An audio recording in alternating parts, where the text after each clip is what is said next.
Hello my dear friends, welcome to ISC, welcome to the Hindu Editorial Analysis Cum Vocabulary Enrichment. నేను మీ Kiran sir. ఈరోజు మనం 14th మార్చ్కి సంబంధించినటువంటి కంటెంట్ని curate చేసి మీ ముందుకి తీసుకురావడం జరిగింది, రైట్? సో ఎప్పట్లానే మనం డిస్కస్ చేయబోయే అంశాలు ఏంటంటే revision, editorial, vocabulary and assignment.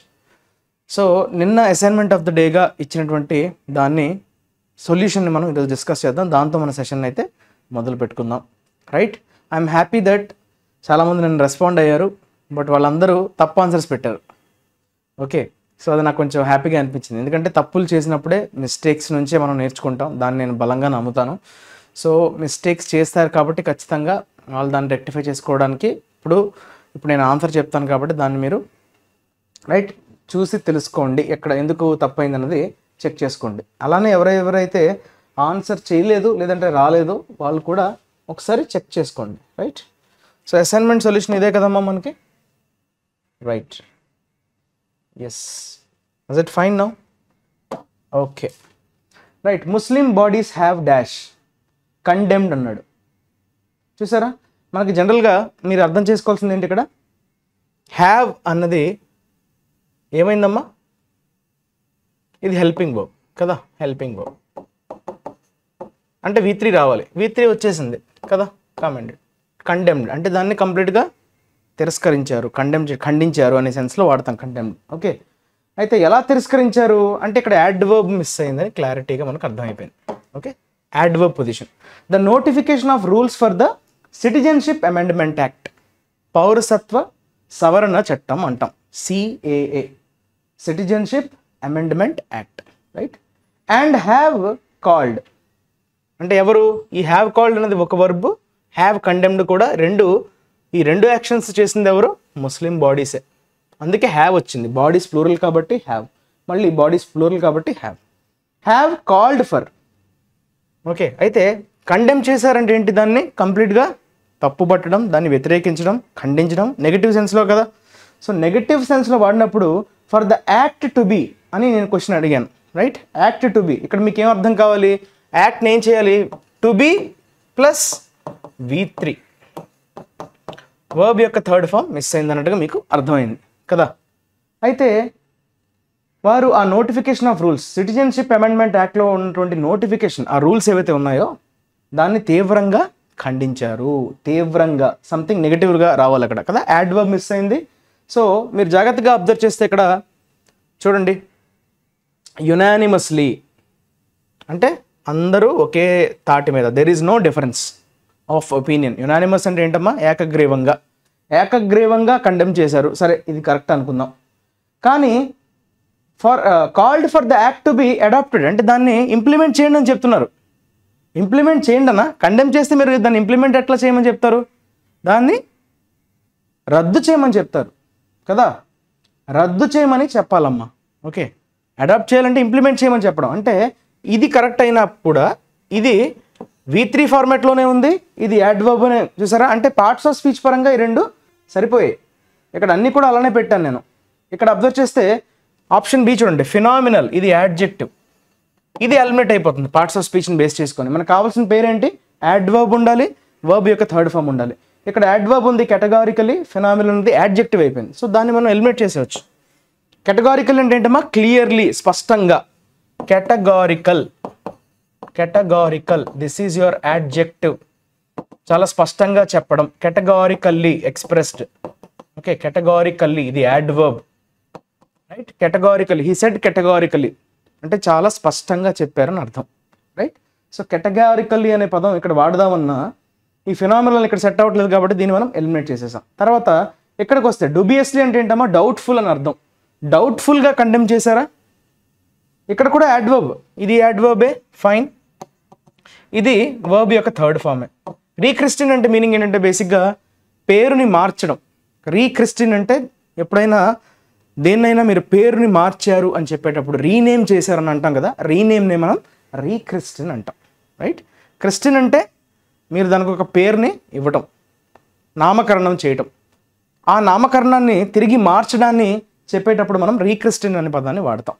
Okay, అంటే ఆ యాక్ట్ని పేరు మార్చమని చెప్తున్నారా, కాదు, ఆ యాక్ట్ని మేము వ్యతిరేకిస్తున్నాం తీవ్రంగా, దాన్ని మీరు కంప్లీట్గా ఏం చేయాలి, తొలగించాలి అని చెప్తున్నారు. అది అక్కడ అదే అర్థం చేసుకోవాలి.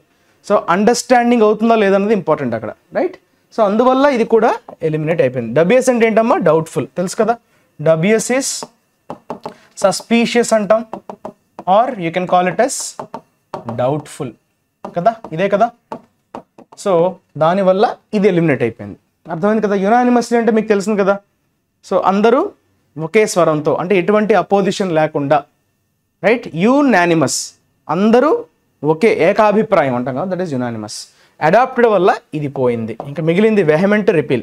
వెహమెంట్ యాడ్జెక్టివ్, రిపీల్ V1 అంటే ఇది కూడా కాదు. ఆన్సర్ ఏంటమ్మా? నోటా. మరి యాక్చువల్ ఆన్సర్ ఏమవ్వాలి సార్ అంటే దీన్నే కొంచెం మారిస్తే, అంటే వెహమెంట్లీ అని ఉండుంటే అది కరెక్టే. అంటే వెహమెంట్లీ అంటే చాలా తీవ్రంగా ఖండించారు. వెహమెంట్లీ అంటే సీరియస్లీ అని అర్థం. వెహమెంట్లీ ఉండి అలానే రిపీల్డ్, REPEALED. రిపీల్డ్ అంటే ఏంటమ్మా? రిమూవ్ చేయడం. ఓకే, యాబ్రోగేట్ అన్నాం కదా. యాబ్రోగేట్, రిపీల్, రిసైన్డ్ ఇవన్నీ కూడా ఏంటమ్మా? రిసైన్డ్, యాబ్రోగేట్ ఇవన్నీ కూడా మనకి ఏమవుతాయమ్మా? సినోనిమ్స్ అవుతాయి. Okay, repeal, resigned, abrogate. Vehemently adverb, మనకు కావాల్సినటువంటి రిపీల్డ్ అంటే మీనింగ్ చెడిపోకుండా ఇది కరెక్ట్గా సరిపోయింది. ఇది పార్ట్స్ ఆఫ్ స్పీచ్గా సరిపోయినా ఈ రెండు పార్ట్స్ ఆఫ్ స్పీచ్గా సరిపోయి డబ్ల్యూఎస్లీ ఏసీ. కానీ రీక్రిస్టన్ అనే వర్డ్ మీకు తెలిసి ఉండాలి. అందుకే చెప్తున్నా, పార్ట్స్ ఆఫ్ స్పీచ్ ఇంపార్టెంటే, వొకాబులరీ ఇంపార్టెంటే. గ్రామరు, వొకాబులరీ రెండింటి మీద పట్టు ఉండాలి. ఒక్కదాని మీద పట్టు ఉండి ఇంకో దాని మీద పట్టలేకపోయినా 100% యాక్యురసీ రాదు. రెండింటిని ఎలిమినేట్ చేయొచ్చు. ఇప్పుడు గ్రామర్ని బేస్ చేసుకొని మనం దీన్ని ఎలిమినేట్ చేయగలిగాం. కానీ మిగతా వాటి నుంచి పర్ఫెక్షన్ రావాలంటే again you need to have balance ఉండాలి. రెండింటి మీద మనకి పట్టు ఉండాలి. అది చెప్పడానికి ప్రయత్నించాను. So NOTA will be the correct answer. ఎగ్జాక్ట్గా చెప్పాలంటే ఈ కాంబినేషన్ కరెక్ట్ అవుతుంది. Clear? hope you have understood everything, right? Now coming to this word amma, 8-lettered word kada. Ee 8-lettered word enti? Okay, adi verb gaanu function chestundu annam, noun gaanu function chestundani cheppukunnam kada. Ante negative sense lo vaade padam, endukante manaki akkada synonyms chuste ardhamayipotundi. Destroy ani, damage ani, vandalize. Vandalize ane padam telusa? Vandal, common noun. Okay, vandalism. What is this? This is your abstract noun. Vandalize, this is your verb. IZD తో ఉన్నవన్నీ కూడా verbs కదా. So vandal అంటే అర్థం ఏంటమ్మా? ప్రాపర్టీని ధ్వంసం చేయడం, ప్రైవేట్ ప్రాపర్టీని ధ్వంసం చేయడం. Okay, damage to the property, దాన్నే మనం vandal అంటాం, రైట్? ప్రాపర్టీని ధ్వంసం చేయడం, డ్యామేజ్, డిస్ట్రాయ్, vandalize. ఇప్పుడు ఏమవుతుంది ఆ వర్డ్? అది that is nothing but your SABOTAGE, sabotage అంటాం. ఓకే, మీకు ఎక్కువ సాబోటేజ్, రైల్వే ట్రాక్స్ ఉంటాయి చూసారా, వాటిని ధ్వంసం చేశారని చెప్తున్నప్పుడు సాబోటేజింగ్ ఆఫ్ రైల్ ట్రాక్స్ కనిపిస్తుంటుంది. న్యూస్ పేపర్ చదువుతున్నప్పుడు ఇవన్నీ కమాండ్ వస్తుంది అనమాట. సాబోటేజ్ అనేది ఏంటంటే డ్యామేజ్ చేయడం, right? To cause some harm, right? Spoil, damage, destroy ఇవన్నీ కూడా మనం దగ్గరగా ఉండే వర్డ్స్. అందుకే మనం మాటికి డిస్కస్ చేస్తూ ఉంటాం. ఏదో ఒక చోట ఇవి కనిపిస్తూ ఉంటాయి, రైట్? రివిజన్ చేస్తూ ఉంటేనే మనకు రికలెక్ట్ చేసుకోగలిగే ఎబిలిటీ అనేది పెరుగుతుంది, రైట్? ఈ అసైన్మెంట్స్ ద్వారా మీకు ఆ రికలెక్ట్ చేసుకునే ఎబిలిటీని పెంచడానికే ఎక్సర్సైజ్ అవ్వడం జరుగుతుంది. Clear? Right. This is all about yesterday's assignment అమ్మా. Now we will talk about revision vocabulary, right? నిన్న ఎడిటోరియల్ వచ్చినటువంటి వర్డ్స్ని ఒక్కసారి క్విక్గా రివిజన్ చేసుకుందాం. ఎవరైతే ఆల్రెడీ ఎడిటోరియల్ వినుంటారో నిన్నటిది వాళ్ళు ఈజీగా దీన్ని ఆన్సర్ చేయగలరు. ఎవరైతే విని ఉండరో వారు కొంచెం చెక్ చేసుకోండి, మీరు ఇబ్బంది పడతారు, రైట్? ఒకసారి ఎడిటోరియల్ చూసి మీరు చేస్తే ఇంకా ఈజీగా ఇది కూడా ఒక రకంగా మిమ్మల్ని మీరు చెక్ చేసుకోవడం, ఫాస్ట్గా మీరు రీకాల్ చేసుకోగలుగుతున్నారా లేదా, రికలెక్ట్ చేయగలుగుతున్నారా లేదా, right? So let us move on to this alacrity అమ్మా. Very first question alacrity. Okay, ఇది నౌన్ కదా, ITY కనిపించింది. ఎలాక్రిటీ అంటే మంచిగా ఎంతూజియాజంతో, full of energy, full of zeal అంటాం కదా, దట్ ఈస్ యువర్ ఎంతూజియాజం. చూసారా, ఈ వచ్చింది, ఆల్రెడీ వచ్చేసింది, సేమ్ వర్డ్ ఇచ్చాడు. ఎంతూజియాజం అన్నా, రైట్? జీల్ అన్నా కూడా అంతే కదమ్మా, చాలా ఉత్సాహంతో అనేటువంటి మీనింగ్తో మనం చెప్పుకోవచ్చు. ఈగర్నెస్ అని, రైట్? విల్లింగ్నెస్ అని, ఈగర్నెస్, విల్లింగ్నెస్ ఇవన్నీ కూడా మనకి ఏమవుతాయి? Similar words. Readiness, right? ఇది కావాలంటే మీరు రాసుకోండి, రెడీనెస్. అన్ని నౌన్సే అబ్జర్వ్ చేశారా? NESS, NESS, NESS. ఎంతూజియాజం ఇది కూడా నౌనే, జీల్ అన్నీ నౌన్స్, రైట్. తర్వాత కోర్టింగ్, ఓకే, వర్బ్గా వాడాడు, గుర్తుందా మీకు? జనరల్గా మనం కోర్ట్ అంటే నార్మల్గా మనకి ఆడే కోర్టు ఉంటుంది, రైట్, న్యాయస్థానాన్ని కోర్ట్ అంటాం. కాకపోతే కోర్ట్షిప్ అనే పదం ఉంది, కోర్ట్షిప్, COURTSHIP. కోర్ట్షిప్ అంటే ఏంటమ్మా? రొమాన్స్. ఎవరితోనైనా మంచి రొమాంటిక్ రిలేషన్షిప్లో ఉండడాన్ని మనం ఏమంటాం? కోర్ట్షిప్లో ఉన్నారు అంటాం. So courtship is like when you are showing some affection, love, romance towards your other companion, that is called courting. అంటే వారితో చాలా బాగా చాలా మంచిగా రొమాంటిక్గా లవబుల్గా వాళ్ళు ఫీల్ అయ్యేటట్టుగా చేయటం, దట్ ఈస్ యువర్ కోర్టింగ్. అంటే మనం దీన్ని రొమాన్స్గా చెప్పచ్చు. ఓకే, రొమాన్స్, చూసారా, రొమాన్స్ అంటే అక్కడ చాలా మంచిగా వారితో బిహేవ్ చేయడం. ఓకే, డేటింగ్ అని, ఎఫ్ఐఆర్ అని, ఓకే, రొమాన్స్, డేటింగ్, వూయింగ్. నిన్న మనం వచ్చినటువంటి కాంటెక్స్లో వూయింగ్ అంటే వాళ్ళని అట్రాక్ట్ చేసుకోవడం. ఓకే, వారిని అట్రాక్ట్ చేసే విధంగా. యాక్చువల్గా బీజేపీ మిగతా అదర్ పార్టీస్తో, ఓకే, మనం ఏమనుకున్నాం, ఎన్డీఏ కూటమిని స్ట్రెంథన్ చేసుకోవడానికి, బలోపేతం చేసుకోవడానికి దేశంలో ఉండేటువంటి మిగతా పార్టీలని దాని ఫోల్డ్లోకి తీసుకొచ్చే ప్రయత్నంలో భాగంగా, so it is trying to courting relationship with other parties across the country అని చెప్పుకున్నాం కదా, ఎటోజల్ వచ్చింది. So that is dating. అంటే ఎగ్జాక్ట్గా రొమాన్స్ అనే పదం ఉంది, అలానే అట్రాక్టింగ్, వారితో బాగా వ్యవహరించడం, వారితో బాగా రైట్ బిహేవ్ చేయడం అనే సెన్స్లో మనం చెప్పుకోవచ్చు. డేటింగ్, వూయింగ్ అంటే ఏంటమ్మా? వూ ఈజ్ లైక్ అట్రాక్ట్, వూ అంటే అట్రాక్ట్ అనే మీనింగ్ వస్తుంది, రైట్. వూ. స్ట్రైకింగ్, యాడ్జెక్టివ్, స్ట్రైకింగ్ అపీల్ అంటాం. స్ట్రైకింగ్ అంటే చాలా క్యాప్టివేటింగ్గా ఉండడం. ఓకే, మన కళ్ళని అంటే ఒకేసారి మన అటెన్షన్ని గెయిన్ చేసే విధంగా ఉండడాన్ని స్ట్రైకింగ్ అంటాం. What is the striking point? నిన్న ఎందుకు వచ్చింది? నితీష్ కుమార్ గారి కాంటెక్స్లో అతని గురించి మాట్లాడేటప్పుడు మనకి స్ట్రైకింగ్, చాలా ఉదంతాలు అంటే చాలా రాష్ట్రాల్లో చాలా డెవలప్మెంట్స్ గురించి మనం డిస్కస్ చేస్తూ, కానీ అన్నిట్లో కల్లా ద మోస్ట్ స్ట్రైకింగ్ ఫీచర్ ఏంటి అనేది నితీష్ కుమార్ గారిని ఉద్దేశించి మనం డిస్కస్ చేసాం కదా, అప్పుడు ఈ పదం వచ్చింది, స్ట్రైకింగ్ అని. సో స్ట్రైకింగ్ అంటే ఏంటమ్మా? క్యాప్టివేటింగ్ అనే సెన్స్లో మనం చెప్పుకోవచ్చు. అంటే దానికి దగ్గరగా ఉన్న పదం ఏంటి? క్యాప్టివేటింగ్. చూసారా, కంపెల్లింగ్, అట్రాక్టివ్ అని చెప్పచ్చు. అట్రాక్టివ్, క్యాప్టివేటింగ్ అటెన్షన్ని గ్రాప్ చేయడం, కంపెల్లింగ్ అనొచ్చు, కంపెల్లింగ్ ఫిగర్ అంటాం. ఓకే, కంపెల్ అంటే ఫోర్స్ అనే మీనింగ్ ఉంది కదా, కంపెల్ చేయొద్దు అంటారు కదా. కంపెల్ అంటే ఫోర్స్ఫుల్గా చేయడం. ఓకే, అది కంపెల్ వర్బ్గా వాడినప్పుడు. కంపెల్లింగ్ని యాడ్జెక్టివ్గా కూడా వాడచ్చు, right. Compelling narration, okay, compelling storytelling అంటే చాలా ఇంట్రెస్టింగ్గా, చాలా అట్రాక్టివ్గా ఉండడం అనే సెన్స్లో క్యాప్టివేటింగ్, అట్రాక్టివ్, రైట్. ఇంకేమైనా వర్డ్స్ గుర్తొస్తున్నాయి? ఇంప్రెసివ్ అనొచ్చా? Fascinating, impressive. చూసారా, చాలా వర్డ్స్ మనం చెప్పుకోవచ్చు. ఫ్యాసినేటింగ్, ఇంప్రెసివ్, ఓకే, అంటే పాజిటివ్ కాంటెక్స్లో వాడే పదాలే, అందుకే పాజిటివ్ నోట్ పెట్టా, రైట్. బ్యాండ్ వ్యాగన్ చెప్పుకున్నాం కదా. Jump into the bandwagon అని వచ్చింది కదా. Jump into the bandwagon, ఈ ఎక్స్ప్రెషన్ ఎప్పుడు వస్తుందమ్మా? ఏదైనా బాగా ట్రెండింగ్లో ఉంది దాన్ని ఫాలో అయిపోవడం, రైట్. మీరు ఆల్రెడీ మీకంటూ కొన్ని ప్రిన్సిపల్స్ అవన్నీ వదిలేసి ఏదైతే బాగా పాపులర్గా ఉందో దాని వెనకాతల పరిగెత్తడం. ఎలక్షన్స్కి ముందు పార్టీలు జంప్ అవుతుంటారు కదా, ఎక్కడ విజయ అవకాశాలు ఉన్నాయో అక్కడ పార్టీలోకి మారిపోవటం, దాన్నే మనం బ్యాండ్ వ్యాగన్ అంటాం. సో ఆ బ్యాండ్ వ్యాగన్ అది ఏదైనా కావచ్చు. ఎలక్షన్స్ కాంటెక్స్లో బ్యాండ్ వ్యాగన్ అంటే ఏ పార్టీలోకి ఎక్కువైతే చేరికలు జరుగుతున్నాయో అక్కడ గెలిచే అవకాశాలు ఎక్కువ ఉన్నాయని అర్థమై దాంట్లోకి, రైట్, స్విచ్ యువర్ లాయాలిటీ అంటాం కదా, that is band wagon. Jump the band wagon అంటాం. సో బ్యాండ్ వ్యాగన్ ఇప్పుడు ఏమంటే క్రేజ్, దేనికైతే బాగా క్రేజ్ ఉందో దాన్ని మనం జంప్ ద బ్యాండ్ వ్యాగన్ అంటాం. ఓకే, అంటే క్రూసేడ్ అని, డ్రైవ్ అని, క్రూసేడ్, డ్రైవ్ ఇవన్నీ కొంచెం దగ్గరగా ఉండే పదాలు. మూవ్మెంట్, ఓకే, మూవ్మెంట్, బ్లిడ్జ్ ఇవన్నీ కూడా కొంచెం ఆల్మోస్ట్ దగ్గరగా ఉండే పదాలు, రైట్. నెక్స్ట్ ఇమాసియేటెడ్, ఇది మనకి ఈడీ వచ్చింది కాబట్టి వర్బ్లో అనిపిస్తుంది కానీ యాడ్జెక్టివ్. ఓకే, ఇండియా బ్లాక్ను ఉద్దేశించి ఇమాసియేటెడ్ అపోజిషన్ బ్లాక్ అని చెప్పుకున్నాం, చదివాం నేను నెట్టోజల్లో. ఇఫ్ యూ కుడ్ రీకాల్ చేసుకోండి అమ్మా. ఇమాసియేటెడ్ అపోజిషన్ బ్లాక్ అంటే ఇండియా బ్లాక్ ఏదైతే మెల్లమెల్లగా క్షీణిస్తుందో, దానికి ఉన్న బలం తగ్గిపోతుంది. ఎందుకు? ఒక్కొక్కరుగా కొహరెన్స్ లేదు, ఇన్కొహరెన్స్ అని చెప్పుకున్నాం, గుర్తుందా? There is no coherence between the leaders or individual party leaders in that black.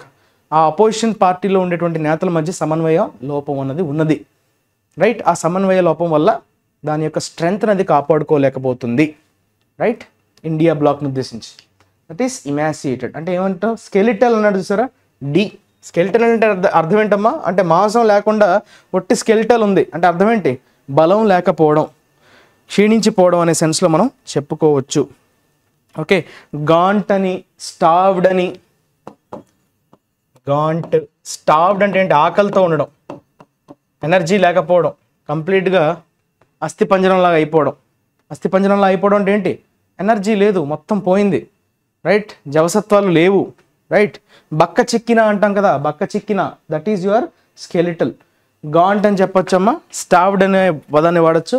అలానే కెడావెరస్, అస్థి పంజరాన్ని తలపించడం, కెడావెరస్ అని అంటాం. కెడావర్ అంటే జనరల్గా ఏంటంటే చనిపోయిన బాడీ, శవంలాగా. అంటే దానికి ఇంకేం బలం ఉండదు, ఏమీ లేదు, చనిపోయింది, ఇంకా దానికి జీవం లేదు అన్నట్టుగా, రైట్? అంటే శక్తిని కోల్పోయింది, రైట్? ఆ సెన్స్లో మనం ఈ పదాన్ని వాడతాం, ఎమాసియేటెడ్. క్లియర్? ఇవన్నీ నిన్న ఎటోజల్లో వచ్చినటువంటి పదాలే, right? Next proponents, proponents, right? Proponent singular నన్గా తీసుకోవచ్చు, రైట్? ప్రపోనెంట్గా తీసుకుందాం. Proponent is noun, okay? దాని ప్లూరల్ ఫామ్ ప్రపోనెంట్స్. ఇది కామన్ నౌన్గా మనం చెప్పుకోవచ్చు. ప్రపోనెంట్ అంటే ఏంటి అమ్మా? దేన్నైనా సపోర్ట్ చేసే వ్యక్తిని మనం ప్రపోనెంట్ అంటాం. ప్రపోనెంట్ దేనికైనా సంబంధించిన వ్యక్తి అయి ఉండొచ్చు. మ్యూజిక్కి సంబంధించినటువంటి ప్రపోనెంట్స్ ఉంటారు, యోగాకి, అంటే దేనికైనా సపోర్ట్ చేస్తున్న వ్యక్తి, ఓకే? అంటే మనం ఎండార్స్ అనే పదాన్ని వాడతాం. సపోర్ట్ అంటే ఎండార్స్ అని, సపోర్టర్ అంటే ఎండార్సర్. అర్థమైందా? సపోర్ట్ వర్బ్, ఎండార్స్ కూడా వర్బే. Supporter noun, endorser noun, right? మనకి ఇంకొక మంచి పదం నేర్చుకున్నాం, ఎవరన్నా గుర్తు చేసుకోగలరా? ఎండార్సర్కి ఒక మంచి పదాన్ని అయితే మనం ఆల్రెడీ చదువుకోవడం జరిగింది. అది మీకు చెప్పాను ఎటోజల్లో చెప్తున్నప్పుడు కూడా. ఏంటది? ఛాంపియన్ అని చెప్పాను, గుర్తుందా? ఛాంపియన్ అంటే సపోర్టర్ అని చెప్పుకున్నాం, గుర్తుందా? ఛాంపియన్ అంటే ఏంటమ్మా? సపోర్టర్. దేన్నైనా మద్దతు పలికే వ్యక్తిని మనం ఏమంటాం? Right? Supporter. Advocate, champion, advocate. Advocate అంటే ఏంటి? లాయర్ కాదమ్మా, దేన్నైనా సపోర్ట్ చేసే వ్యక్తిని కూడా మనం అడ్వకేట్ అని అంటాం, రైట్? అడ్వకేట్. అలానే డిఫెండర్, సపోర్ట్ చేసేవాడు. వీళ్ళందరూ కూడా మనకి ఒక రకంగా వచ్చేటువంటి పదాలు. డిఫెండర్ అని చెప్పచ్చు. ఇంకొక మంచి వర్డ్, ఇది మీకు అపోజల్ అంటాం. ఇది మీకు వన్ వర్డ్ సబ్స్టిట్యూట్స్లో అడుగుతుంటాడు, ఇది చాలా ఇంపార్టెంట్. అపోజల్ అంటే ఒక పార్టీకి, ఒక ప్రిన్సిపల్కి కానీ, ఒక వ్యక్తికి కానీ, ఒక పార్టీకి కానీ, ఒక సిద్ధాంతానికి కానీ, రైట్, సపోర్ట్ చేసే వ్యక్తిని మనం అపోజల్ అంటాం, రైట్? సో అపోజల్ అనే పదం వన్ వర్డ్ సబ్స్టిట్యూట్స్లో ఎక్కువసార్లు మీకు ఎస్ఎస్సి ఎగ్జామ్స్లో అడుగుతుంటాడు. సిపిఓ కావచ్చు, సీజీఎల్ కావచ్చు, రైట్? అలాంటి ఎగ్జామ్స్లో, రైట్? ఎంటీఎస్ కావచ్చు, లేదంటే మిగతా SSC related exams. Clear? So these are all the words related to yesterday's revision vocabulary. Now ఈరోజు పేపర్లో సంబంధించినటువంటి, ఇప్పుడు యాక్చువల్ ఈరోజు పేపర్కి సంబంధించినది రాంగ్ మెసేజింగ్ అనేటువంటి ఒక టైటిల్తో మనకి ఈరోజు ఆర్టికల్ అయితే కనిపిస్తుంది. ఓకే, మెసేజ్లో ఏదో తప్పు ఉంది. Okay, what is that wrong? ఎందుకు మెసేజింగ్ అంటున్నాడు, ఎందుకు అది రాంగ్ అంటున్నాడు అనేది చూద్దాం. The under pinning of religion in the implementation of CAA is problematic. చూసారా? అండర్ పిన్నింగ్ అంటే ఫౌండేషన్ అని అర్థం, దేన్ని బేస్ చేసుకొని. ఓకే, ఇంప్లిమెంటేషన్, ఇప్పుడు సిఏఏ అన్నది ఇప్పుడు వార్తల్లో నిలుస్తుంది, ఎక్కడ చూసినా సిఏఏ గురించే చర్చ నడుస్తుంది కదా. సిఏఏ ఎప్పుడో పాస్ అయిపోయింది కానీ, ఓకే, యాక్ట్ అంటే అర్థం ఏంటమ్మా? బిల్ పాస్ అయిపోయినట్టే కదా. What is act? బిల్ అంటే ఇంకా ప్రవేశపెట్టినప్పుడు కదా బిల్. యాక్ట్ అంటే అది ఆల్రెడీ పాస్ అయిపోయింది కదా, చట్టం అయిపోయింది కదా. సో ఇది ఆల్రెడీ చట్టం, కానీ దాని ఇంప్లిమెంటేషన్ నోచుకోలేదు. తీవ్రంగా అందరూ దాన్ని తప్పుపట్టడంతో దాన్ని ఆపేశారు సిఏఏ. ఇప్పుడు నోటిఫై చేసింది మళ్ళీ గవర్నమెంట్ దీన్ని ఇంప్లిమెంట్ చేయాలన్నట్టుగా. దానికి సంబంధించినటువంటి కొన్ని రెగ్యులేషన్స్ వాటి అన్నింటిని కూడా పెట్టడం జరిగింది. సిఏఏ అంటే అసలు ఏంటమ్మా? బేసిక్గా సిటిజన్షిప్ అమెండ్మెంట్ యాక్ట్. ఇందాక మనకు ఫిల్లర్స్లో కూడా వచ్చింది కదా, అదే ఇది. సిటిజన్షిప్ అమెండ్మెంట్ యాక్ట్, పౌరసత్వ సవరణ చట్టం అని అంటాం, రైట్?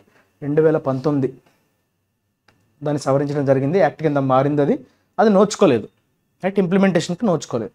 ఇప్పుడు దాన్ని ఇంప్లిమెంట్ చేయడానికి గవర్నమెంట్ నోటిఫై చేసింది. దానికి సంబంధించినటువంటి కొన్ని కన్సర్న్స్, ఇష్యూస్ ఏవైతే ఉన్నాయో వాటిని మనం ఈరోజు ఈ ఆర్టికల్ ద్వారా నేర్చుకోబోతున్నాం. సో రిలీజియన్ని బేస్ చేసుకొని ఏదైతే ఫౌండేషన్ చేశారో, ఓకే, అండర్ పిన్నింగ్ అంటే దాన్ని బేస్ చేసుకొని ఫౌండేషన్ అనేటువంటి సెన్స్లో మనం చెప్పొచ్చు. అండర్ పిన్నింగ్ చూసారా ఎలా ఉందో, మనకి నౌన్గా వాడాడు, మీరు అబ్జర్వ్ చేశారా? అండర్ పిన్నింగ్ ఎలా వాడాడమ్మా?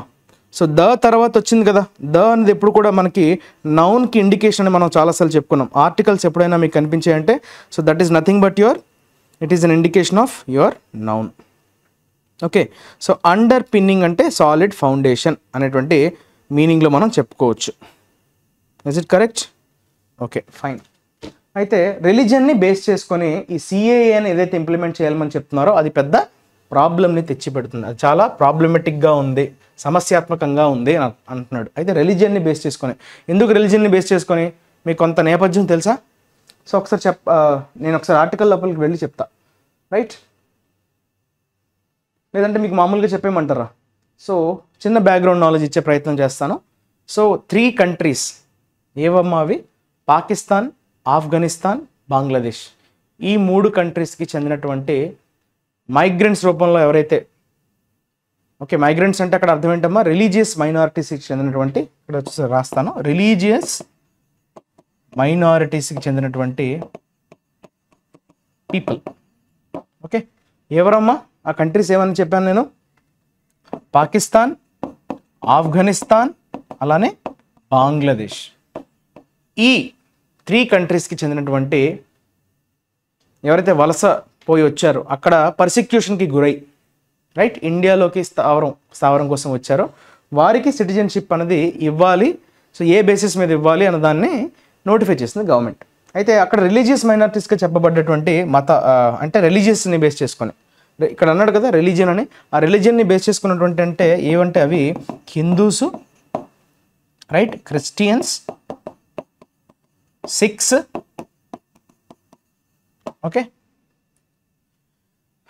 తర్వాత బుద్ధిస్ట్, జైన్, పార్సీ. సో ఈ రిలీజియస్ కమ్యూనిటీస్ చెందిన వాళ్ళు, వీరందరూ ఏంటి, ఈ 3 కంట్రీస్లో కూడా మైనారిటీస్ వాళ్ళు. అక్కడ పర్సిక్యూషన్ గురైన వాళ్ళు ఎవరైతే భారతదేశంలో స్థావరం కోసం వచ్చారో, అది కూడా డిసెంబర్, ఒక డేట్ చెప్పాడు, డిసెంబర్ 2019. అంతకుముందు వచ్చిన వాళ్ళకి, ఓకే, ఈ సిటిజన్షిప్ అనేది ఇవ్వబోతున్నాం అన్నట్టుగా కొన్ని రూల్స్ని అయితే మెన్షన్ చేయడం జరిగింది. సో అది రిలీజియన్ చూసారా, ఇక్కడ మీరు జాగ్రత్తగా అబ్జర్వ్ చేస్తే ఒక రిలీజియన్ కనబడట్లా. ఏంటదమ్మా?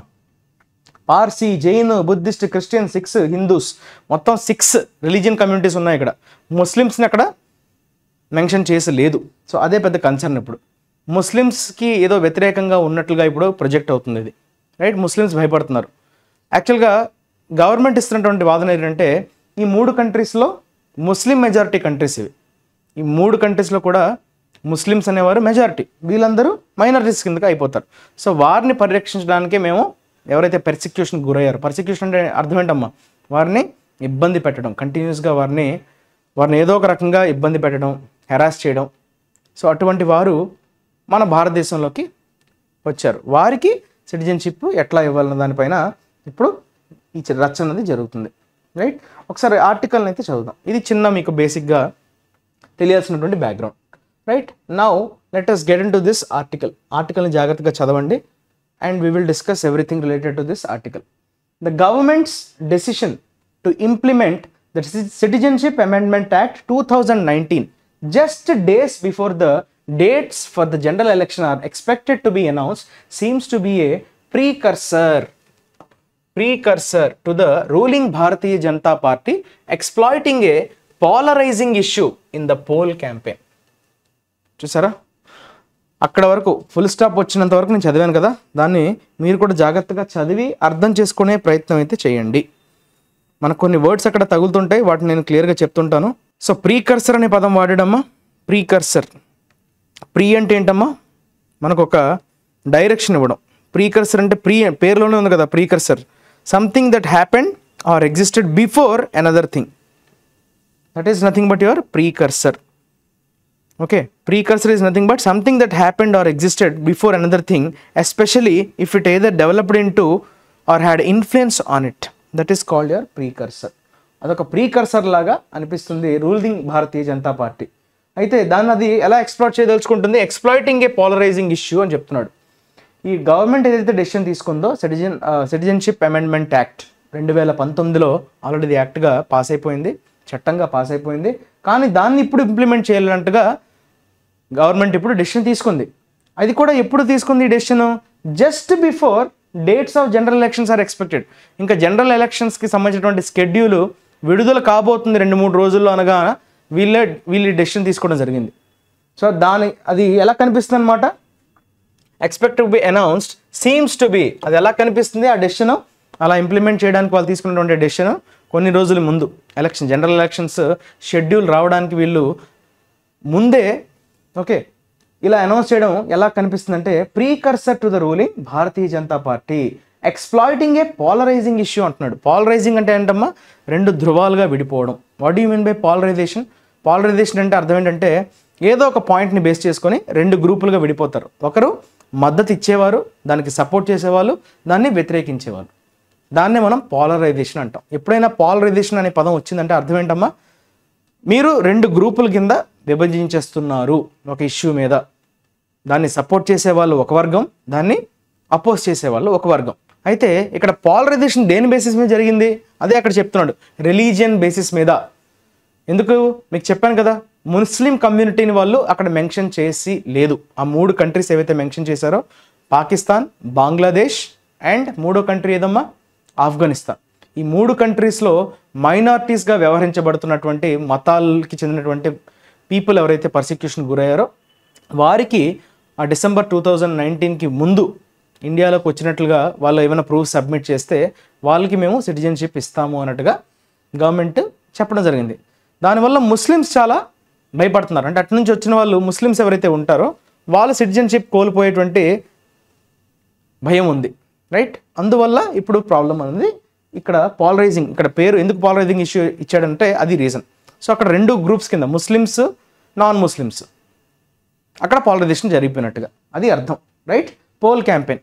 సో పోల్స్కి అంటే ఎలక్షన్స్కి ముందు ఇలా దీన్ని ఎక్స్ప్లాయిట్ చేయడం, దీన్ని ఎక్స్ప్లాయిట్ చేయడానికి వీళ్ళు తీసుకున్నటువంటి డెసిషన్ లాగా కనిపిస్తుందని చెప్తున్నాడు. A law strongly opposed by many, especially by the Muslim community for introducing a religion-based test for grant of citizenship to immigrants from 3 chosen countries, the CAA is under legal challenge before the Supreme Court of India. అయితే వీళ్ళైతే implement చేసేసారు, కానీ దాన్ని challenge చేశారు సుప్రీంకోర్టులో. ఎందుకంటే రిలీజియన్ని base చేసుకొని కానీ కాస్ట్ని బేస్ చేసుకొని కానీ, రైట్, ఎప్పుడు కూడా డిస్క్రిమినేట్ చేయకూడదు. ఇది ఎలా ఉంది, ఒక పర్టికులర్ కమ్యూనిటీని డిస్క్రిమినేట్ చేస్తూ వారిని కన్సిడర్ చేయకుండా మిగతా రిలీజియన్స్ని ఏదైతే వాళ్ళు మెన్షన్ చేశారో దాన్ని తప్పుపడుతూ ముస్లిం కమ్యూనిటీస్ ఆల్రెడీ వాళ్ళు చాలా ఓకే అపోజ్ చేస్తున్నారు. Law strongly opposed by many, especially Muslim కమ్యూనిటీకి చెందిన వాళ్ళు దీన్ని తీవ్రంగా వ్యతిరేకిస్తున్నారు. ఎందుకంటే ఒక రిలీజియన్ని బేస్ చేసుకుని మీరు ఈ సిటిజన్షిప్ గ్రాంట్ చేస్తామని ఏదైతే చెప్తున్నారో అది కూడా ఇమ్మిగ్రెంట్స్ అంటే వేరే కంట్రీస్ నుంచి వచ్చిన వాళ్ళు, అది కూడా especially from these 3 chosen countries, Pakistan, Afghanistan and Bangladesh. So ఇప్పుడు ఈ సిఏఏ మీద ఏంటంటే లీగల్ ఛాలెంజ్కి కోర్టుని అయితే ఆశ్రయించడం జరిగింది. దీన్ని ఛాలెంజ్ చేశారు. సుప్రీంకోర్టు ఇంకా చెప్పాలి ఇది ఎంతవరకు వ్యాలిడ్ అన్నది సుప్రీంకోర్టు ఇంకా చెప్పాల్సి ఉంది. ఎనాక్టెడ్ ఇన్ 2019, చూసారా 2019లోనే అది యాక్ట్ కింద మారిపోయింది, యాక్ట్ కింద అది పాస్ అయిపోయింది, చట్టం కింద. ఓకే, అంటే ప్రెసిడెంట్స్ అసెంట్ అయితే వచ్చేసింది, కానీ ప్రెసిడెంట్ దాన్ని ఏమంటాం, వాట్ డూ యూ కాల్ అమ్మా, అసెంట్. సో ప్రెసిడెంట్ ఫస్ట్ ఏంటి, లోక్సభలో పాస్ అవుతుంది, రాజ్యసభలో పాస్ అవుతుంది, ప్రెసిడెంట్ అసెంట్ ఇస్తారు. దాని తర్వాత ఆ పర్టికులర్ మినిస్ట్రీస్ ఎవరైతే ఉంటారో వాళ్ళే మనం ఏమంటాం, ఇప్పుడు వరకంతా జరిగిందంతా లెజిస్లేటివ్ ప్రాసెస్. దాని తర్వాత ఎగ్జిక్యూటివ్ పార్ట్ ఉంటుంది. ఎగ్జిక్యూటివ్ పార్ట్లో ఏం చేస్తారు, సో వాళ్ళు దానికి సంబంధించినటువంటి స్థూలంగా మొత్తం ఏవేవి ప్రొసీజర్స్ ఉన్నాయి వాటిని క్లియర్గా నోటిఫై చేస్తారు గెజెట్ రూపంలో. అదంతా ఎవరి పని, లెజిస్లేటివ్ పని కాదు, అది ఎగ్జిక్యూటివ్ పని. ఇప్పటి వరకు జరిగిందంతా లెజిస్లేటివ్ పనే. సో సూక్ష్మంగా ఓకే ఒక ఫ్రేమ్వర్క్ని మాత్రమే లెజిస్లేచర్ తయారు చేస్తుంది. దానికి సంబంధించినటువంటి ప్రొసీజరల్ ఆస్పెక్ట్స్ అంతా క్లియర్గా నోటిఫై చేసి ఓకే అదంతా ఎగ్జిక్యూటివ్ పని అనమాట. సో అది అయ్యాకనే అది ఇంప్లిమెంటేషన్కి నోచుకుంటుంది. సో ఇక్కడ అదే అంటున్నాడు, ఇనాక్టెడ్ ఇన్ 2019లో ప్రెసిడెంట్ అసెంట్ మాత్రమే పొందింది, కాకపోతే it was not implemented until now as the government did not notify the rules to operationalise it's provisions. అంటే అప్పుడు వ్యతిరేకత రావడం వల్ల వాళ్ళు దాన్ని ఇంప్లిమెంట్ చేయలేకపోయారు. అంటే దానికి సంబంధించినటువంటి విధి విధానాలు అంటాం కదా, రూల్స్, నోటిఫై ద రూల్స్, ఆ విధి విధానాల్ని, ఆ సిఏఏకి సంబంధించినటువంటి విధి విధానాలని వారు ఆపరేషనలైజ్ అంటే ఇంప్లిమెంట్ చేయడానికి ఏమేమి చేయాలన్నది నోటిఫై చేయలేకపోయింది గవర్నమెంట్ ఇప్పటి వరకు. The timing of the rules being notified raises a legitimate doubt if it is an attempt to divert attention away from the electoral bonds controversy.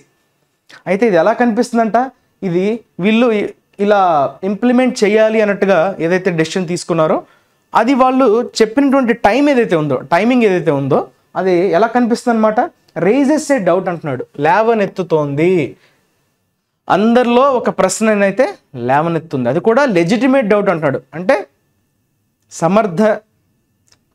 ఇది కరెక్టే అన్నట్టుగా. లెజిటిమేట్ అంటే ఏంటమ్మా, సమర్థించదగ్గ ఒక ప్రశ్నని లేవనెత్తుతున్నారు. ఏమని, if it is an attempt to divert attention, అందరి అటెన్షన్ని divert చేసే విధంగా వీళ్ళు దీన్ని ఏమైనా డైవర్ట్ చేసే ప్రయత్నం చేస్తున్నారు. దేని నుంచి ఏమో డైవర్ట్ చేయడం, ఇప్పుడు ఎలక్టోరల్ బాండ్స్ కాంట్రవర్సీ నడుస్తుంది, మీ అందరికీ తెలుసు, నిన్న కూడా మనం డిస్కస్ చేసుకున్నాం, నిన్న కాదు ఐ థింక్ మొన్న అనుకుంటా. సో ఎలక్టోరల్ బాండ్స్కి సంబంధించినటువంటి కాంట్రవర్సీ నుంచి డైవర్ట్ చేయడానికే వీళ్ళు సడన్గా ఇప్పుడు దీన్ని ఇంప్లిమెంట్ చేయడం, అంటే అటెన్షన్ ఇష్యూస్ని డైవర్ట్ చేయడం అనమాట. సో అనేటువంటి డౌట్ అన్నది రైజ్ అవుతుంది అనమాట. The rules were unveiled at a time when the nation was questioning the delay in the submission of details about the purchasers of anonymous electoral bonds and the parties that redeemed them. చూసారా, ఇప్పుడు దానికి సంబంధించినటువంటి రూల్స్ని వాళ్ళు mention చేయలేదు కదా, enact అయితే అయిపోయింది కానీ రూల్స్ని మెన్షన్ చేయకపోవడం వల్లే అది ఇంప్లిమెంటేషన్కి నోచుకోలేదు సిఏఏ. ఇప్పుడు దాన్ని అన్వీల్ చేశారు. అన్వీల్ అంటే ఏంటమ్మా, రివీల్ చేయడం. వీల్ అంటే హైడ్, అన్వీల్ అంటే రివీల్. ఆ రూల్స్ అన్నిటిని ఏం చేశారు, డిస్ప్లే చేశారు, రివీల్ చేసేశారు. ఎప్పుడు, at a time when the nation was question, మొత్తం యావత్ దేశం కూడా ప్రశ్నిస్తోంది, ఎందుకు మీరు డిలే చేశారు అని దాన్ని ప్రశ్నిస్తుంది ఇప్పుడు, రైట్. ఎవరిని, submission of details about the purchasers. మీకు ఆల్రెడీ ఇది చెప్పాను, దీన్ని మీరు కనెక్ట్ చేసుకోగలగాలి, రైట్. అనానిమస్, ఎవరైతే డీటెయిల్స్ చెప్పకుండా, right, not revealing the details, they are set to be anonymous కదా. So you are not revealing your identity, మీ ఐడెంటిటీని దాచేస్తున్నారు కదా ఎలక్టోరల్ బాండ్స్ ఇష్యూ చేసిన కొనేవాళ్ళు. సో వారి వివరాలతో పాటు purchasers of anonymous electoral bonds, at the same time parties that have redeemed, encash చేసుకున్నటువంటి పొలిటికల్ పార్టీస్ యొక్క ఓకే డీటెయిల్స్ని మీరు ఎందుకు డిలే చేశారనే సందర్భంలో దేశం అంతా దాంట్లో ఉండగా ఇప్పుడు వీళ్ళు ఈ రూల్స్ని నోటిఫై చేయడం వెనక ఏం అంతరార్థం ఉంది అన్నది ఇప్పుడు అంతా కూడా చర్చనీయాంశం. ఓకే, సో అటువంటి టైంలో దీన్ని వీళ్ళు రివీల్ చేయడం అన్నది ఇప్పుడు అందరికీ కూడా రైట్. ఇప్పుడు అంతా question mark. The circumstances make one question, the urgent need to implement a law that has not been acted upon for 5 years. అయితే అందరికీ ఒకే ఒక ప్రశ్న ఏంటమ్మా, వన్ క్వశ్చన్, ఇప్పుడు అంత అవసరం ఏమొచ్చింది, ఆగమేఘాల మీద అంటారు చూసారా, ఆగమేఘాల మీద దీన్ని ఇంప్లిమెంట్ చేయాల్సినటువంటి అర్జెన్సీ ఏముంది అన్నట్టుగా ఇప్పుడు అందరి నోట్లో నానుతుంది ఇది. Okay, need to implement a law that has not been acted upon 5 years. 5 ఏళ్ళగా దేన్నైతే యాక్ట్ చేయట్లేదో సడన్గా ఇప్పుడు ఏంటి అర్జెంట్ నీడ్ వచ్చేసింది దాన్ని ఇంప్లిమెంట్ చేయడానికి. ఓకే, సో దానికి వెనకాల ఉన్న సర్కమ్స్టాన్సెస్ ఏంటి అన్నది ఇప్పుడు అందరికీ కూడా ప్రశ్నార్థకం. The new rules also appear carefully crafted, designed as they are to introduce processes that will leave no scope for states to impede its implementation. చూసారా, వారు ఏవైతే విధి విధానాలని పేర్కొన్నారో ఆ సిటిజన్షిప్ అమెండ్మెంట్ యాక్ట్కి సంబంధించినటువంటి విధి విధానాలు, ఓకే, ఆ ప్రొసీజరల్ ఆస్పెక్ట్స్ ఏవైతే ఉన్నాయో నోటిఫై చేశారో, రైట్, ఆ ప్రొవిజన్స్ ఏవైతే ఉన్నాయో, ప్రొవిజన్స్ అని చెప్పాడు కదా ఇక్కడ. సో ఆ ప్రొవిజన్స్ ఎట్లా ఉన్నాయమ్మా, చాలా కేర్ఫుల్గా దాన్ని డిజైన్ చేసినట్టుగా కనిపిస్తున్నాయి. చాలా క్రాఫ్టెడ్ అంటే ఏంటమ్మా, దాన్ని రూపొందించడం. ఓకే, చాలా జాగ్రత్తగా దాన్ని రూపొందించారంట ఆ రూల్స్ని. ఎందుకంటే as they are to introduce processes that will leave no scope for states ఎక్కడ కూడా దానిలో ఇంటర్ఫియర్ కానివ్వకుండా, వారికి ఎక్కువ పవర్స్ లేకుండా అంత సెంటర్ చేతిలోనే ఉండేటట్టు వారు చాలా జాగ్రత్తగా ఆ రూల్స్ అన్నింటినీ డిజైన్ చేశారు, రూపొందించారు. ఓకే, స్టేట్స్ టు ఇంపెడ్ అంటే ఏంటమ్మా, స్టాప్. దాని ఇంప్లిమెంటేషన్ని ఆపే అంత బలం కానీ శక్తి కానీ స్టేట్స్కి ఇవ్వట్లేదు. ఎందుకంటే నాన్ బీజేపీ రూలింగ్లో ఉన్నటువంటి స్టేట్స్ ఏవైతే ఉంటాయో వాటి నుంచి ఎక్కడైనా ఇబ్బంది రావచ్చు కాబట్టి సో వాళ్ళు ముందే దాన్ని పసిగట్టి వాళ్ళు ఆ జాగ్రత్తలో ఉన్నారు. సో దాన్ని బేస్ చేసుకునేవారు స్టేట్స్ పవర్ ఎక్కడ కూడా దాంట్లో లేకుండా జాగ్రత్త పడ్డారు అని చెప్తున్నాడు. Right, it is possible that the rules were ready for a long time and the CAA issue is being revived for electoral gains. అయితే దీన్ని బట్టి ఇది ఒక పాసిబిలిటీ అని చెప్తున్నాడు. ఇట్ ఈస్ పాసిబుల్, ఇలా జరిగే అవకాశం ఉంది. ఏంటది, దట్ ద రూల్స్ వాళ్ళు ఏవైతే నోటిఫై చేసిన రూల్స్ ఉన్నాయో సిఏఏకి సంబంధించి అదంతా ఎప్పటి నుంచో రెడీగానే ఉందంట. రెడీ, ఇంత టైం ఏమీ పట్టలేదు. ఈ 5 years దాన్ని రూపొందించడానికే ఈ 5 years టైం పట్టింది అన్నది అపోహ, అదైతే నిజం కాదు. ఆల్రెడీ వాళ్ళు రెడీ చేసుకొని పెట్టుకున్నారు. కాకపోతే ఎలక్టోరల్ గెయిన్స్ కోసం, పొలిటికల్ రాజకీయ దాన్ని ఏమంటామమ్మా, గెయిన్స్ అంటే అక్కడ అర్థం ఏంటమ్మా, అడ్వాంటేజ్, మైలేజ్ అంటాం కదా, పొలిటికల్ మైలేజ్ అనే పదం వాడతాం కదా, that is nothing but your electoral gains. రాజకీయ లబ్ధి అంటాం కదమ్మా, దాన్నే మనం మైలేజ్ అని కూడా చెప్పచ్చు. పొలిటికల్ మైలేజ్ అన్నా ఎలక్టోరల్ గెయిన్స్ అన్నా రాజకీయ లబ్ధి కోసమే దీన్ని మళ్ళీ రివైవ్ చేశారంటే మనం చెప్పుకున్నాం కదా. మళ్ళీ దాన్ని రివైవ్ చేయడం అంటే ఏంటమ్మా, పునరుద్ధరించడం, మళ్ళీ స్క్రీన్ మీదకి తేవడం, మళ్ళీ దానికి జీవం పోయటం అనే సెన్స్లో చెప్తున్నాడు. రైట్, అది చూసారా క్రిటికల్ టోన్లోనే ఉంది. ఈ టైమింగ్ మీద అందరికీ క్వశ్చన్, ఎందుకు ఇప్పుడే ఇంప్లిమెంట్ చేస్తారన్న దాని మీద. The essence of the CAA in reality may not effect the interest of minority citizens. Okay, after all it is only A fast tracking mechanism for minorities. CAA essence, దానిలో ఉన్నటువంటి main summary. Essence అంటే ఇక్కడ ఏంటమ్మా, summary. Okay, summary ఏంటి, in reality may not effect the interest అంటే అక్కడ ప్రయోజనాలు, minority citizens యొక్క ప్రయోజనాలను ఎక్కడ కూడా దెబ్బతీసే విధంగా లేదు అని చెప్తున్నాడు. After all it is only A fast tracking mechanism for minorities యొక్క హక్కుల్ని కాపాడడానికే, అంటే ఫాస్ట్ ట్రాకింగ్ అంటే మరింత వేగవంతంగా వారికి సిటిజన్షిప్ని ఇచ్చే విధంగానే ఉంది రియాలిటీలో అని చెప్తున్నాడు. అది కూడా ఎవరో ఆ మైనారిటీస్ అమ్మ చెప్పుకున్నాం కదా, Hindus, Sikhs, Buddhist, Jains, Parsis and Christians from Afghanistan, Bangladesh, Pakistan to gain citizenship. So ఆ పర్టికులర్ దేశానికి చెందినటువంటి ఈ ఇమిగ్రెంట్స్ ఎవరైతే ఉన్నారో, ఈ పర్టికులర్ రిలీజియస్ కమ్యూనిటీస్కి చెందిన వాళ్ళు, వారికి ఫాస్ట్ ట్రాక్గా త్వరితగతిన సిటిజన్షిప్ అమలు చేసేందుకు, సిటిజన్షిప్ని వారికి అందజేయటంలో, ఓకే, అది దాని యొక్క ఎసెన్స్ అనమాట CAA. Instead of the usual 11 years, అయితే 11 years అనేది ఉండిందంట అంతకుముందు. Out of the preceding 14 years, the waiting period for this class of immigrants will only be 5 years. So ఇప్పుడు దాన్ని ఎలా మార్చారంటే, ఒకప్పుడు అది 11 ఏళ్ళుగా ఉండేదంట, 11 years పాటుగా ఉండాలి అన్నట్టుగా ఉండింది. ఇప్పుడు దాన్ని ఎలా చేంజ్ చేశారు, వెయిటింగ్ పీరియడ్ 5 years ఉంటే చాలు, 5 yearsకి దాన్ని కుదించారనమాట. 5 years వరకు వెయిటింగ్ పీరియడ్ ఉంటే సో వాళ్ళకి సిటిజన్షిప్ అనేది గ్రాంట్ చేయొచ్చు అన్నట్టుగా మెన్షన్ చేసింది ఆ సిఏఏలో.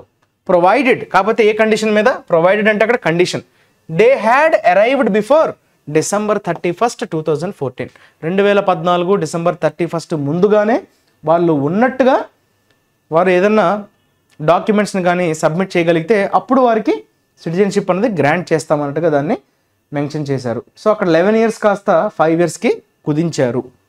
Further there is nothing in it that removes anyone's citizenship. ఎక్కడ కూడా ఆల్రెడీ సిటిజన్షిప్ ఉన్నవారిని తొలగించేస్తామని కూడా ఎక్కడ కూడా మెన్షన్ చేయలేదు. అది కూడా చాలామంది వరీ అవుతున్నారు, ఎక్కడైనా సిటిజన్షిప్ మాది పోతాదేమో అని ముస్లిమ్స్ కొంచెం చాలా ఎక్కువగా భయపడుతున్నారు. సో అక్కడ అదే చెప్తున్నాడు, further there is nothing in it, మేము ఎక్కడ కూడా పలానా వారి సిటిజన్షిప్ని మేము, పౌరసత్వాన్ని మేము క్యాన్సిల్ చేస్తామన్నది ఎక్కడ కూడా మెన్షన్ చేయలేదంట అందులో. The problem with the CAA is twofold. కాకపోతే ఇప్పుడు ప్రాబ్లం ఏంటి, ఇప్పుడు సమస్య దేని మీద నడుస్తుంది, అది 2 విషయాల మీద అయితే ఉందంట. ఏంటంటే మొదటిది చూసుకుంటే కనుక in it's discriminatory norm that specifies some religious communities as eligible for citizenship. ఆ కొన్ని రిలీజియస్ కమ్యూనిటీస్ అని స్పెసిఫై చేయడమే ఇక్కడ మొత్తం ప్రాబ్లంకి మెయిన్ ఆద్యం పోసింది. రైట్, డిస్క్రిమినేటరీ నార్మ్ అన్నాడు. డిస్క్రిమినేషన్ అంటే ఏంటమ్మా? వారికి డిస్క్రిమినేట్ చేస్తున్నట్టుగా అర్థం, డిస్క్రిమినేట్ చేస్తున్నట్టుగా అంతే కదా, బేస్డ్ ఆన్ రిలీజియన్. రైట్, వివక్ష చూపించడం. ఆ వివక్ష అదే మెయిన్ ప్రాబ్లం. కొన్ని స్పెసిఫిక్ రిలీజియస్ కమ్యూనిటీస్కే మాత్రమే మీరు ఎలిజిబిలిటీ అనేది ప్రకటించడం అనేది అది మొదటి problem. All those from these 6 religions in these 3 communities are presumed to have fled persecution. అంటే పర్సిక్యూషన్కి గురై వారు వారి దేశాలని విడిచి వచ్చేస్తున్నారు అనేదే వీళ్ళు చెప్పుకుంటున్నారు. All those from these 6 religions in these 3 countries are presumed to have fled persecution. Flood అంటే వారు అక్కడ నుంచి పర్సిక్యూషన్కి గురై పారిపోయి వచ్చేసారు అన్నట్టుగా మనం అర్థం చేసుకోవచ్చు. ఆర్ ప్రెజ్యూమ్డ్ అంటే అర్థం చేసుకోవచ్చు దాన్ని. Right, others who do not fall into this category either due to their entering the country after the cutoff date or because of their religion will continue to be treated as illegal migrants. చూసారా, అయితే వాళ్ళు ఇచ్చినటువంటి ఆ కమ్యూనిటీస్లో లేని వాళ్ళు ఉంటారు కదా, who do not fall into this category అంటే ముస్లిమ్సే వాళ్ళు, లేదంటే either due to their entering the country after the cut off date అంటే December 31st, 2014 అనే కట్ ఆఫ్ డేట్ ఏదైతే మెన్షన్ చేశారో దాని తర్వాత ఎంటర్ అయిన వాళ్ళ పరిస్థితి ఏంటి, అలానే after the cut off date are because of their religion, లేదంటే ఆ డేట్ తర్వాత జాయిన్ అయిన వాళ్ళు అంటే వచ్చిన వాళ్ళు అయి ఉండొచ్చు, లేదంటే 6 religionsలో లేని వాళ్ళు కావచ్చు అంటే Muslims communities will continue to be treated as illegal immigrants. వాళ్ళని మాత్రం ఇల్లీగల్ మైగ్రెంట్స్గా ట్రీట్ చేయబోతున్నారు. Okay, they will be treated as illegal migrants. ఇది సమస్య. ద సెకండ్ ఆస్పెక్ట్ అర్థమైందమ్మా? ఫస్ట్ ఆస్పెక్ట్, సో ఆ రిలీజియన్ కమ్యూనిటీస్లో లేని వాళ్ళు అంటే ముస్లిమ్స్ కావచ్చు, లేదంటే ఆ December 31st అనేటువంటి ఆ డెడ్ లైన్ ఏదైతే మెన్షన్ చేశారో దానికి ముందని చెప్పారు కదా, హ్యాడ్ అరైవ్డ్ బిఫోర్. సో దాని తర్వాత వచ్చిన వాళ్ళ పరిస్థితి ఏంటి అంటే వాళ్ళు ఇల్లీగల్ మైగ్రెంట్స్గానే వాళ్ళకి సిటిజన్షిప్ అనేది గ్రాంట్ చేయరు. అది problem. The second aspect, first aspect ఇది. రెండోది is the unfortunate political propaganda that sought to link the CAA with the national register of citizens. ఇప్పుడు రెండోది ఏంటంటే దురదృష్టకరమైంది. అన్ఫార్చునేట్ అంటే ఇక్కడ మీనింగ్ ఏంటమ్మా? రెండో ఆస్పెక్ట్ ఏంటంటే దురదృష్టకరమైనటువంటి ఈ పొలిటికల్ ప్రాపగండా జరుగుతుంది, ప్రచారం జరుగుతుంది, రాజకీయ ప్రచారం. ఏంటని? ఈ CAAని NRCతో లింక్ చేస్తారు అన్నట్టుగా, national register for citizens. So అందరూ వారి సిటిజన్షిప్ని ప్రూవ్ చేసుకొని ఎంతమంది ఉన్నారు సిటిజన్స్ మొత్తం కంట్రీలో, సో దాన్ని నమోదు చేసుకోవాలి NRCలో. సో వాళ్ళనే సిటిజన్స్ కింద కన్సిడర్ చేస్తారు. సో ఈ రెండింటిని లింక్ చేస్తారు అనేటువంటి ఒక ప్రచారం బాగా, అది చాలా దురదృష్టకరం. రైట్, దిస్ రెటారిక్ అంటే ఈ ప్రచారం ఏదైతే ఉందో ఇది బాగా ఏదైతే పాపులర్గా ప్రాపగండా అయిపోయిందో, యాక్సెంచువేటెడ్ ద ఫియర్స్ ఆఫ్ ముస్లిమ్స్. ఇది యాక్సెంచువేట్ చేసిందంటే అర్థం ఏంటమ్మా? నోటీసబుల్, మేక్ సంథింగ్ నోటీసబుల్, కనిపించే విధంగా, ఎఫెక్ట్ చేసే విధంగా. Something which is noticeable is called accentuate, స్పష్టంగా కనిపించడం అనే సెన్స్లో వాడతాం. Fears of Muslims, so Muslims అందరికీ ఒక భయాందోళనకి గురి చేసింది. ఏమని? That the CAA may lead to loss of citizenship without adequate documentary proof. అయితే మేము డాక్యుమెంట్స్ సరిగ్గా మనం ప్రూవ్ చేసుకోలేకపోతే, ఒకటి మనం వాళ్ళు మెన్షన్ చేసినటువంటి ఆ కమ్యూనిటీస్లో లేము, రెండు ఆ డెడ్ లైన్ ఒకటి మెన్షన్ చేస్తున్నారు. ఆ డెడ్ లైన్కి కానీ మనం ముందు ఈ కంట్రీలో మనం వచ్చామన్నది మనం ప్రూవ్ చేసుకోలేకపోతే ఏమవుతుంది? సో రెండిట్లో మనం ఎక్కడ కూడా మనం సెట్ కావట్లేదు. అప్పుడు ఏమవుతుంది? మా సిటిజన్షిప్ పోతుంది అనేటువంటి భయం వీళ్ళలో బాగా నాటుకుపోయింది. రైట్, అడిక్వేట్ డాక్యుమెంటరీ ప్రూఫ్, సరైనటువంటి ప్రూఫ్, డాక్యుమెంట్ రిలేటెడ్ అయినటువంటి ప్రూఫ్ని సబ్మిట్ చేయకపోతే ఎక్కడైనా మా పౌరసత్వాన్ని మేము కోల్పోతాం అనేటువంటి భయాందోళనకి ముస్లిమ్స్ వచ్చేసారు. More than it's content, the CAA is causing harm through its use for the Narendra Modi regime's political messaging to the effect that all its policies will have an underpinning of religion. దాని లోపల ఉన్నటువంటి కంటెంట్ని వదిలేస్తే కనుక more than it's content, దానికంటే ఎక్కువగా ఇప్పుడు CAA చేస్తున్నటువంటి మెయిన్ హార్మ్ ఏంటమ్మా, ఈజ్ కాజింగ్ హార్మ్. ఓకే, చెడుని కలగజేస్తుంది. దేనివల్ల? Through its use for Narendra Modi regime's political messaging. ఏంటా political messaging? Narendra Modi regime's అంటే అతని పాలనలో, రిజైమ్ అంటే ఏంటమ్మా, అతని పాలనా కాలం, రైట్? ఏంటా political messaging? To the effect that all its policies will have underpinning of religion. ఎప్పుడు కూడా రిలీజియన్ని ఫౌండేషన్గా చేసుకునే వాళ్ళ పాలసీస్ అన్నిటిని ఫార్ములేట్ చేస్తున్నారు అనేది బాగా వెళ్ళిపోతుంది మెసేజ్ లాగా, రైట్? పొలిటికల్ మెసేజ్ లాగా వెళ్ళిపోతుంది. అదే చాలా హామ్ని కలగజేస్తుంది. దానిలో ఉండే కంటెంట్ కాకుండా బీజేపీ మతతత్వ పార్టీ, ముస్లిమ్స్కి వ్యతిరేకం అనేది బాగా వెళ్ళిపోతుంది. దానివల్ల ముస్లిమ్స్లో భయాందోళనకి బాగా తావునిస్తుంది అని చెప్తున్నాడు. This is all about CAA, right? Hope you have learn the things. నేను బాగానే చెప్పడానికి అయితే ప్రయత్నించాను, రైట్? డిస్క్రిమినేటరీ, ప్రాపగండా, ఎక్సెంచువేట్, సో ఈ వర్డ్స్ కూడా మనకు వచ్చాయి. Rhetoric, right? సో వీటిలో ఒకసారి మనం నెక్స్ట్ వొకాబులరీని చూద్దాం, right? That is all about editorial అమ్మ. Next coming to the stance. ఇంకేమైనా డౌట్స్ ఉంటే మీరు కమెంట్ సెక్షన్లో అయితే మెన్షన్ చేయొచ్చు. Very first word is stance అన్నామమ్మా. స్టాన్స్ అంటే ఏంటమ్మా? It's a noun. స్టాన్స్ అంటే ఏంటమ్మా? నౌన్. చూసారా, డాక్టర్స్ స్టాన్స్ అన్నాడు అంటే ఇది నౌన్కి ఇండికేషన్ కదా. This is your noun. Doctors, doctor యొక్క వైఖరి. స్టాన్స్ అంటే ఏంటమ్మా? ఒక స్టాండ్ పాయింట్, ఒక వ్యూ పాయింట్, వైఖరినే మనం స్టాన్స్ అంటాం. On the issue of abortion is well known. అబార్షన్కి సంబంధించినటువంటి అతని వైఖరి చాలా తెలుసు అంట, అందరికీ బాగా తెలుసు. a way of thinking about something especially expressed in a publicly stated opinion. పబ్లిక్గా దాన్ని మీరు వెల్లడించగలగడం, రైట్? మీ వైఖరిని పబ్లిక్గా చెప్పగలడం. మెంటాలిటీ అని చెప్పచ్చు, అవుట్లుక్ అని చెప్పచ్చు, stand point or view point ఏదైనా చెప్పచ్చు. సో ఇవన్నీ కూడా మనకి దగ్గరగా ఉండే పదాలు, సినానిమ్స్గా మనం చెప్పుకోవచ్చు. దాని మీద మీకున్నటువంటి వైఖరి తెలుగులో వైఖరి అంటాం, stance. Lynch pin. Okay, Lynch పిన్ని కొంచెం కామన్ నౌన్గా వాడతామమ్మా. సో లించ్ పిన్ అంటే ప్రధాన సూత్రధారి అని చెప్తాం. లించ్ పిన్ అంటే అతనే సూత్రధారి అని చెప్పడం, రైట్? కీ పర్సన్ అని చెప్పడం, రైట్? సో పిల్లర్ అని చెప్పచ్చు, కార్నర్ స్టోన్ అని చెప్పచ్చు, యాంకర్. వీళ్ళందరూ ఎవరమ్మా? మూలం అని అంటాం కదా. మెయిన్ పిల్లర్ అంటే ఏంటమ్మా? Foundation, basis.